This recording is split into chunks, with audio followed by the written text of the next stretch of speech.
காவேரி வந்து ரொம்ப சந்தோஷமாக வந்து ரைடு போகிறத வந்து பார்க்குறாங்க. கங்காவுக்கு ரொம்ப பொறாமையாக இருக்குது. நம்ம வீட்டுக்கார் மட்டும் நம்ம கூட இல்லையேன்னு சொல்லிட்டு ரொம்ப வருத்தப்படுறாங்க. அடுத்து வந்து இங்கே ஃபங்க்ஷனுக்கான வேலை எல்லாமே நடந்துகிட்ருக்கு. எல்லா சொந்தக்காரங்களும் வந்துட்டுருக்காங்க. ஊர்லேருந்து சாந்தி அவங்க பொண்ணு 2 பேருமே வராங்க. இங்கே வந்து பார்த்துட்டு வந்து காவேரி என்னடி உன் வயிறு மட்டும் நல்லா பெருசாக இருக்கே, கங்காவுக்கு ரொம்ப சின்னதாக தான் இருக்குது அப்படின்ற மாதிரிலாம் சொல்லிட்டு இருக்காங்க. அதெல்லாம் பார்த்து கங்கா உன்னை எரிச்சல் அடைகிறாங்க. இந்த சூழ்நிலையில் எல்லாருமே வந்தோடனே ஃபங்க்ஷனுக்கான ஏற்பாடு எல்லாமே பண்ணிகிட்ருக்காங்க.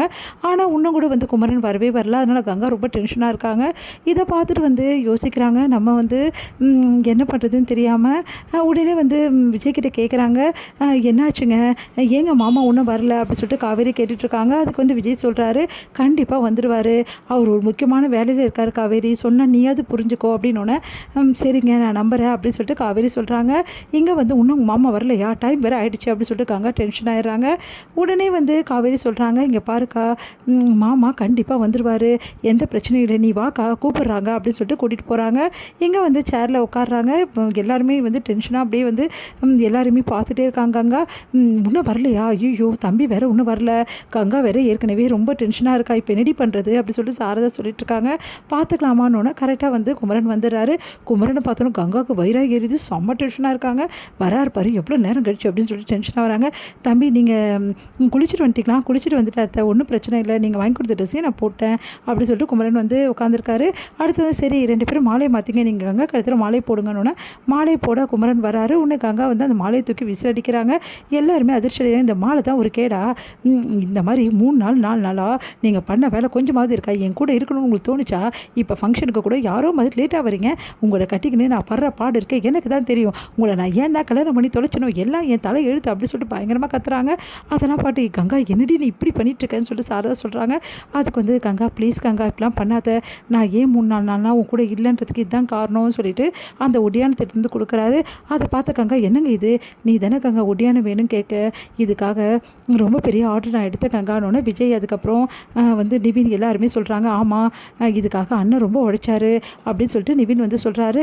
விஜயும் வந்து ப்ரோ எப்படிலாம் கஷ்டப்பட்டாருன்னு எங்களுக்கு தான் தெரியும், 4-5 நாளாக தூக்கம் கூட இல்லாமல் உங்களுக்காக இவ்வளோ பண்ணியிருக்காரு, உங்களை எந்த அளவு நேசிச்சிருந்தா இந்த அளவு பண்ணியிருப்பாரு அப்படின்னு சொல்லிட்டு இருக்காங்க.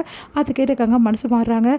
சாரிங்க நீங்கள் இதுக்காக பண்ணீங்கன்னு எனக்கு தெரியாது, நீங்கள் என்னை விட்டு போனதும் கண்டுக்காமல் இருந்தது நான் ரொம்ப டென்ஷன் ஆகிட்டேன் அப்படின்னோடனே சரி கங்கா இப்போ அது புரிஞ்சுக்கிட்டேல, எப்போவுமே வந்து நான் உனக்கு நிறைய பண்ணணும்னு நினைக்கிறேன், ஆனால் இதெல்லாம் உனக்கு குறையாவே இருக்கே கங்கா, நான் என்ன பண்ணுறது, உன்னோட வந்து நிறைவே நான் பண்ணவே முடியலையே அப்படி சொல்கிறாரு. அதை கேட்டுட்டு சரிங்க சாரி அப்படின்றாங்க. சரி ஓகே எல்லாருமே வந்து உட்காருங்க சரியாயிடுச்சு அப்படி சொல்லிட்டு எல்லாருமே நான் வந்து கங்காக்கும் குமரனுக்கும் நலுங்கு வைக்கிறாங்க. அதுக்கு வந்து ஃபங்க்ஷன் வந்து களை கட்டிகிட்ருக்கு. அப்போ வந்து விஜய் சொல்கிறாரு, அப்பாடி உன் அக்கா சமாதானம் ஆகிட்டாங்கப்பா அப்படின்றாரு. ஏங்க இப்படி சொல்கிறீங்க அப்படின்னு பின்ன ஐயோ அவங்கள வச்சுன்னு சமாளிக்கிறது ப்ரோக்கு ரொம்ப கஷ்டம், எப்படி டென்ஷன் ஆனாங்க, எப்படி எல்லாத்தையும் தூக்கி போட்டாங்க, காவேரி பார்க்குறதுக்கே ரொம்ப பயமாக இருக்குது, உங்கள் அக்கா ரொம்ப டெரர்னு தெரியும், ஆனால் இவ்வளோ டெரர்னு இப்போ தான் காவேரி தெரியும் அப்படின்றாரு.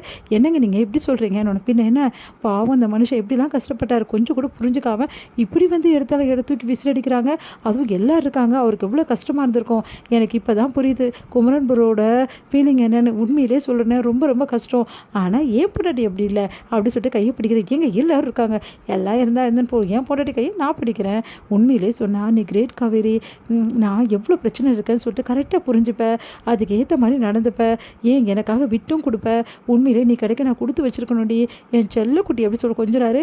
உடனே வந்து 2 பேரும் கொஞ்சத்தை வந்து பார்த்துட்றாங்க. யமுனாவுக்கு அப்படியே வயிறாக ஏறிது, ரொம்ப முக்கியம் இங்கே வேறு அப்படி சொல்லிட்டு அப்படியே பார்த்து கண்ணு வைக்கிறாங்க யமுனா.